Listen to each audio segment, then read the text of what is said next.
Over the next week and a half, millions of people are going to be drafting their fantasy football teams. That's why you need the best rankings possible. Because when the season comes to an end, you better believe that Headliner Nation is walking away with those rings, those trophies, those belts, and most importantly, some fat stacks of cash. I'm a headliner.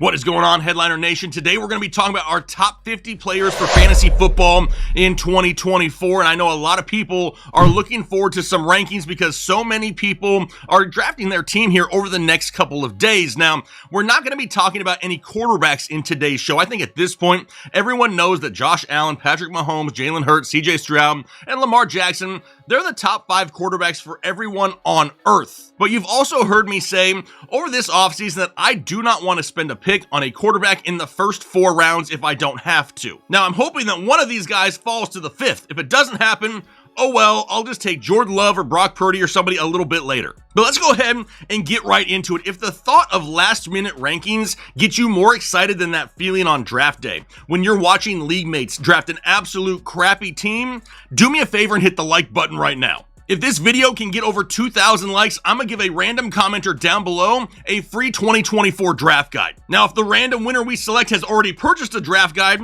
we'll go ahead and refund that purchase. But go time is here, so don't miss out. Get yourself a draft guide right now. All right, let's go ahead and dive into the top tier, the creme de la creme, the best of the best. Now let's go ahead and just put all of tier 1 up here at the top. It's Christian McCaffrey, Tyreek Hill, Breece Hall, CeeDee Lamb, Bijan Robinson, and Amon-Ra St. Brown. Now some question marks surrounding a couple of these players, but as of right now, not in line to definitely miss any time. We know Christian McCaffrey is dealing with that calf strain. Head coach Kyle Shanahan has come out and said, listen, he is progressing quickly.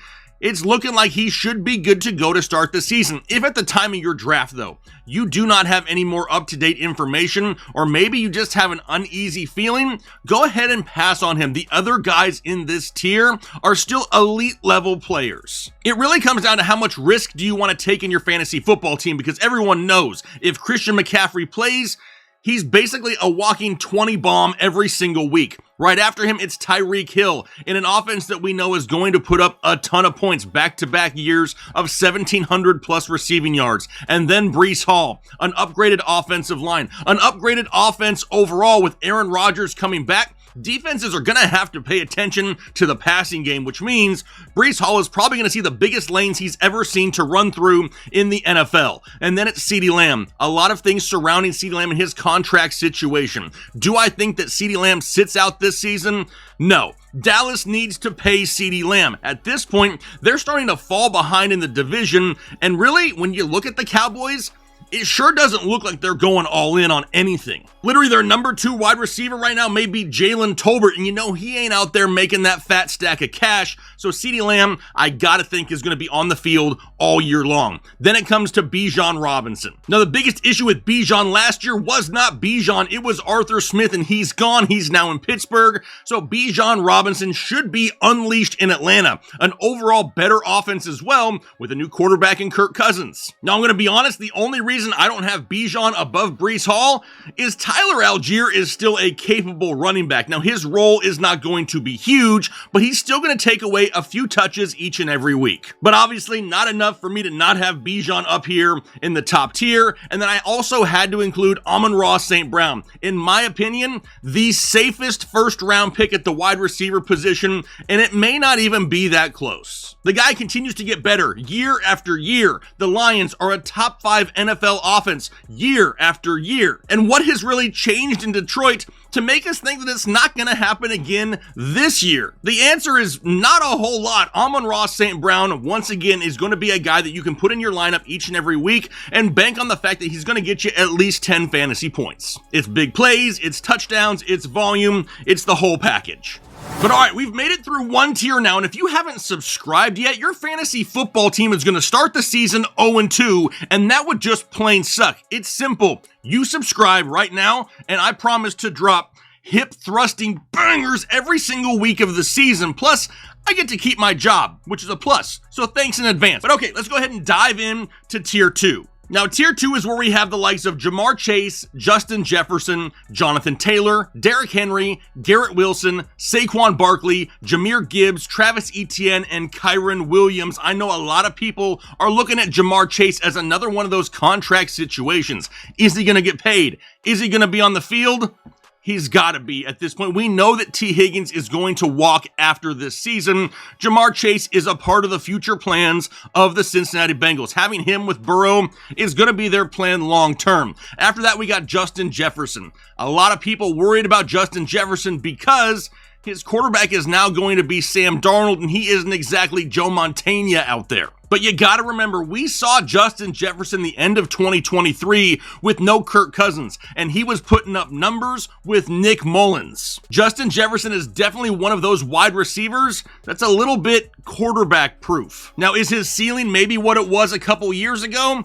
No, and that's why he's not the number 1 overall wide receiver anymore. However, his floor and the volume he sees is so high, it still makes him a first-round pick. Which then brings us to Derrick Henry, and a lot of people want to say the king is washed again. They've been saying this now for like 3 straight years, and it just never happens. Now he's on one of the heaviest rushing teams in the NFL, a team that's going to lean on him, especially around the goal line so they can keep Lamar Jackson healthy. An overall offense that isn't stacked with weapons. I still like Derrick Henry quite a bit. What about Garrett Wilson? A lot of people are concerned about Aaron Rodgers, but we're already seeing that connection in camp. Aaron Rodgers and Garrett Wilson are going to put up huge fantasy numbers. Now, obviously, that's tied to the health of Aaron Rodgers, but you can say that same thing about so many other fantasy wide receivers that it's not just a Garrett Wilson problem. I'm really excited to see what his ceiling could be because he's been putting up 1,000-yard seasons with crap at the quarterback position. Then we have Saquon Barkley in one of the better overall offenses in the NFL, the best offensive line he's had in quite some time.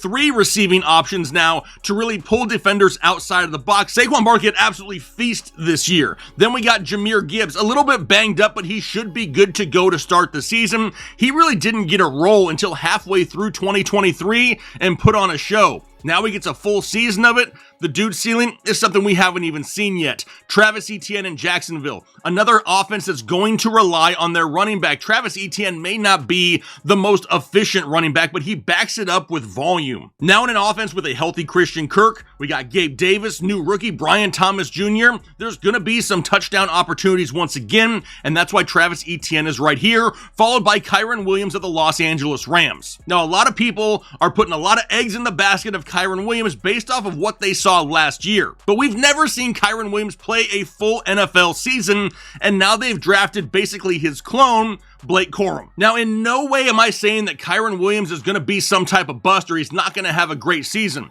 He has that opportunity in this offense for sure. We just have him maybe a couple spots lower than some other running backs that we feel a little bit more comfortable in because we've seen it more long term. All right, now let's dive in to the next tier. We're going to continue to go down here to tier 3. Right here, we have A.J. Brown, Davante Adams, Marvin Harrison Jr., Mike Evans, heavy wide receiver here to start, Josh Jacobs, Chris Olave, Brandon Ayuk, Michael Pittman, Joe Mixon, our first tight end in Sam Laporta, and Drake London. And the first thing you may be thinking when you hear that list is, damn, A.J. Brown is kind of low, isn't he?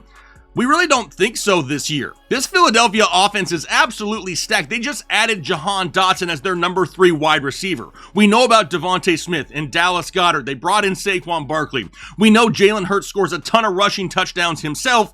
It's going to be somewhat hit or miss for A.J. Brown in 2024. And we've been saying this all offseason. Now the trade of acquiring Jahan Dotson only makes things more complicated. Is he going to have big weeks? For sure. Is he going to end the season as one of the top fantasy wide receivers?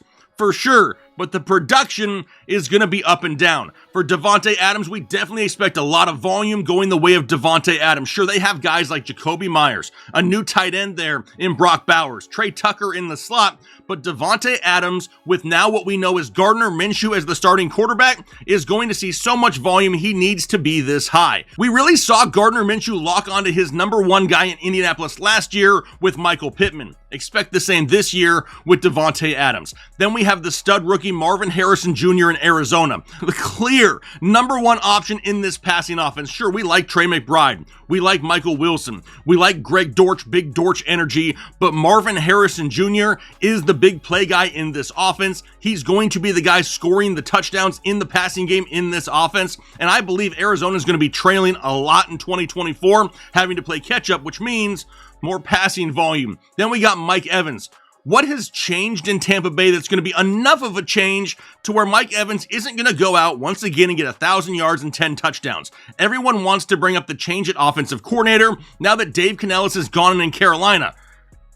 It's not going to change that much. We've already seen the chemistry with Baker Mayfield and Mike Evans, and he is the model of consistency. That's why he's still here in this tier. Which then we go down to Josh Jacobs. I don't understand the dislike for Josh Jacobs this year. The running game in Green Bay has always been productive. The biggest issue there has been health. So if Josh Jacobs can stay healthy, he's going to see plenty of volume and have plenty of touchdown opportunities with that young offense. With Jordan Love, with Dontavian Wicks, Jaden Reed, Romeo Dobbs, there's going to be scoring opportunities. I still like Josh Jacobs this year. Then we got Chris Olave, the clear number one receiving threat in New Orleans. The volume is going to be there. Can the connection between him and Derek Carr be a little bit better? Can it be a little bit more consistent this year? That's all we really need. Then we got Brandon Ayuk. The trade rumors have been going for what feels like months, but as of right now, dude's in San Francisco, and when he's in San Francisco, he's a proven fantasy commodity. What about Michael Pittman? Now he gets Anthony Richardson back this year. We know Josh Downs is a little bit banged up, but they also drafted wide receiver Adonai Mitchell.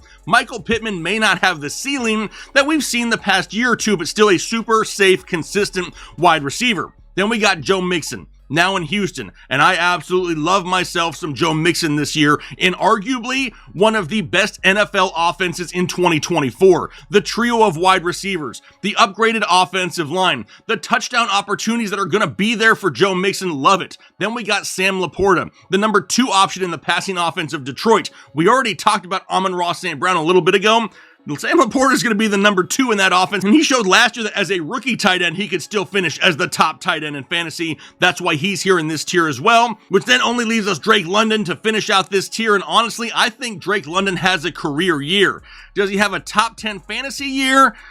That's going to be a tall task. That's a tough ask of Drake London. I still expect Darnell Mooney and Kyle Pitts and Bijan Robinson to be super active in this offense. So even though Drake London is going to see decent volume, can he score enough touchdowns to finish that highly? I still think he's a top 15 guy, no doubt. But all right, now we're through 3 tiers, and you're starting to realize you're going to have a lot of great options on your team this season. How are you going to make all these decisions weekly? How about becoming a member of the YouTube channel here by hitting the join button just below the video? You're going to get access to Discord, bonus content, weekly flex rankings, which are definitely going to be a bonus for you. And members also get a members only live stream on Sunday mornings, trying to get that last minute lineup advice to make sure you have the best team possible each and every week. It is by far the greatest and most positive fantasy community in the land. There's a lot of toxicity out there in this industry. You aren't going to find it in our community. We don't allow it. But all right, now we're going into tier 4. Here's where we have the likes of Deebo Samuel, Travis Kelce, Cooper Kupp, Rachaad White, Isaiah Pacheco, Puka Nacua, Nico Collins, DJ Moore, Jalen Waddle, Stephon Diggs, and DK Metcalf. Now, the first thing I notice about this tier is there is a lot of boom or bust in this tier for sure. There are guys in tier 4 that are going to win you matchups throughout the season. Are they going to win you every single matchup? That's kind of where we've dropped them down into tier 4 together. We got Deebo Samuel. We know he's kind of one of those weekly boom or bust guys and is consistently dealing with injuries. However, if something were to happen with Brandon Ayuk, his ceiling would skyrocket. Travis Kelce, obviously a little bit lower than he has been in years past, and I understand a lot of people don't agree with that, but Patrick Mahomes has more weapons at his disposal than maybe he's had ever in the NFL. We know that Rashee Rice is going to be on the field majority of the season. We also know that Hollywood Brown is only going to miss 2 weeks of the regular season. We have Xavier Worthy there still, a backfield. There's other options. It's not just Travis Kelce, and I have a feeling they give him a lesser role to start the season to make sure he stays healthy all season and into the playoffs where they definitely need him. Then Cooper Kupp. What's the split going to be like between him and Puka Nacua? Because they're both right here in this tier. We know that Puka is a little bit banged up, and we also know that Cooper Kupp hasn't stayed healthy now for 2 straight seasons. Overall, though, they're going to have a solid year in LA, a team that we know is going to be looking their way a lot. We also have Rachaad White. Not enough is really going to change with Rachaad White to where we don't want to make him another fantasy option this year. Is it disgusting to watch him run on the ground? Yeah, it kind of is, but he's still going to get all kinds of checkdowns from Baker Mayfield, so he deserves to be this high. There's where we have Isaiah Pacheco next. We know he runs angry, and because of that, he tends to get banged up throughout the season. Now here in the preseason, Carson Steele out there looking like damn Thor, running all over people. Does he earn a role in this offense? That's something to pay attention to. And then right after him is where we have Puka. Just mentioned him when talking about Cooper Kupp. Then Nico Collins. I love Nico Collins. I am the OG Nico truther. I told everyone and their mother to draft him last year, and it worked out.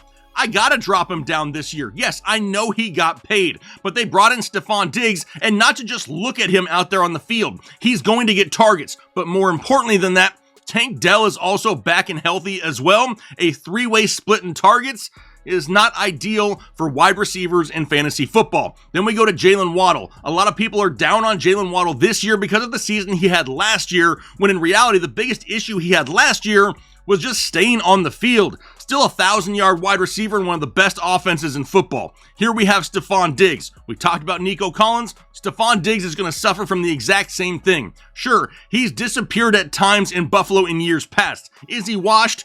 Absolutely not. He's just not a top 10 guy anymore. Then we have DK Metcalf. The biggest issue that DK had last year was getting catchable balls from Geno Smith. It was not a volume issue. It was not a DK Metcalf issue. It wasn't a getting open issue. It was a Geno issue. Now, those are things we didn't have to worry about 2 years ago, so if Geno can bounce back, DK is going to be a pleasant surprise for a lot of people in 2024. Which is then going to take us to our last tier, our final tier here, where we have George Pickens, Malik Nabers, Devontae Smith, James Cook, Kenneth Walker, Amari Cooper, Terry McLaurin, Alvin Kamara, Devon Achane, Rashee Rice, Trey McBride, Chris Godwin, and Raheem damn near I'm still a must-start Mostert. Now, right off the bat with George Pickens, the dude is in line for huge volume. Does Arthur Smith screw it up? Does the quarterback play actually improve like it should with Justin Fields or Russell Wilson? It has to, and Pickens still put up good numbers last year with bad quarterback play. What about Malik Nabers?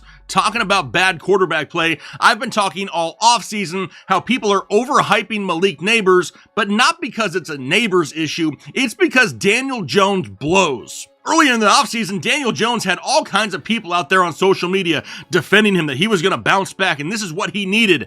And then the preseason started and everybody realized once again that Daniel Jones still blows. If he could get consistent quality volume to Malik Nabers, he'd probably be up inside tier 3, but I can't trust him for that. What about Devontae Smith? Well, now we know he's splitting with A.J. Brown, Jahan Dotson, Saquon Barkley in the backfield, Dallas Goedert as well, so he's dropped down a couple spots. James Cook in line for huge volume in Buffalo. Do they commit that huge volume to them? Do they really try to open up the passing game more with all the guys they have available, whether it's Keon Coleman or Khalil Shakir, and really try to utilize Dalton Kincaid a little bit more this season? That's a little bit of a question mark, but James Cook in line for another great season. Kenneth Walker in Seattle. If Kenneth Walker could stay on the field for 17 games, he would probably be a top 12 running back yearly. The problem is that rarely happens and he goes up and down so frequently that he's more of a top 20 guy. He's got a ton of truthers out there, but we still got him a little bit lower. Then we go to Amari Cooper. Now, the biggest issue with Amari Cooper is Deshaun Watson. This dude, in my opinion, and this is my opinion, he's washed. Okay, the guy just really doesn't have a whole lot left. He got his money, and he's basically sucked ever since. The only silver lining I can see there is if he were to not play at all this season at some point, we're going to have Jameis Winston come in at quarterback, and that dude just locks on to his number 1 wide receiver, which would be Amari Cooper. Then we got Terry McLaurin, who I feel is definitely trending up now after Jahan Dotson has been traded. Is it enough to say that Terry McLaurin is some top 12 guy? No, probably not. We're going to see a little bit more of Luke McCaffrey, maybe the rookie tight end Ben Sinnott. We still have other options in this offense. It's not just Terry McLaurin, but he's definitely trending up. Then we got Alvin Kamara. A lot of people hopping off the Alvin Kamara bandwagon, and he really is nowhere near as efficient as he used to be. However, Derek Carr is going to check the ball down a lot. And after Alvin Kamara, you got Chris Olave and Rashid Shaheed is next in line, but he's not a volume guy. Still going to see a lot of balls going the way of Alvin Kamara. Then we got Devon Achane, probably lower than most people, and we've talked about him at length this offseason. He is a dynamic player. He can put up points in a hurry, but can he stay healthy for a 17-game season? Where he's currently being drafted in ADP, he would have to play a minimum of 15 games this year to have a chance at producing a draft return. And that's if he pretty much stays at the level he was last year, which was crazy. So we've dropped him down a little bit. I actually love the drafting of Jalen Wright. Their rookie running back is going to have a role this season. Miami's goal is to have all three of their running backs, Raheem Mostert, Devon Achane, and Jalen Wright, be healthy all year long and really keep that offense dynamic and keeping the opposing defenses on their toes. Then we have Rashee Rice. He's moved up the rankings because it looks like he's going to be on the field for at least the first 14 games of the season. Now, you can disagree with that all you want to, but it's out of all of our hands. He's going to be on the field, and if he's on the field with Patrick Mahomes as his quarterback, he's going to put up fantasy points. Then we got Trey McBride, the tight end in Arizona. After Marvin Harrison Jr., Trey McBride is going to be next up on the list for targets. We saw him pop at times last season. Then we got Chris Godwin. I love Chris Godwin this year. They're putting him back in the slot full time, something they didn't do until the end of the season in 2023. Do you remember what Chris Godwin did the end of 2023? Dude was a top 10 overall wide receiver in fantasy football. And then lastly, Raheem Mostert. Kind of talked about him when we talked about Devon Achane. He's going to get first crack at early down carries in one of the best overall offenses in the NFL. Now, yes, he's not some young guy anymore. He's on the wrong side of 30, but he's still lightning fast and he knows how to find the end zone. In my opinion, he's being a little bit too underrated here in 2024. So there you have it, the top 50 players in tier form here for 2024. Now, I know a lot of you guys have drafts coming up and we wish you nothing but the best. Be sure to have done a little bit of prep going into your draft. Know the players you really want, know the players you really want to avoid until at least a certain point in the draft. The last thing you want to do is to be on the clock as that timer is ticking down and you have no idea which direction you want to go. I'm looking forward to seeing a lot of your teams down below in the comment section, but I'm going to go ahead and get out of here for the day. Hopefully you guys enjoy the rest of your day, and most importantly, do your part to make the world a better place. Analytics off the chain.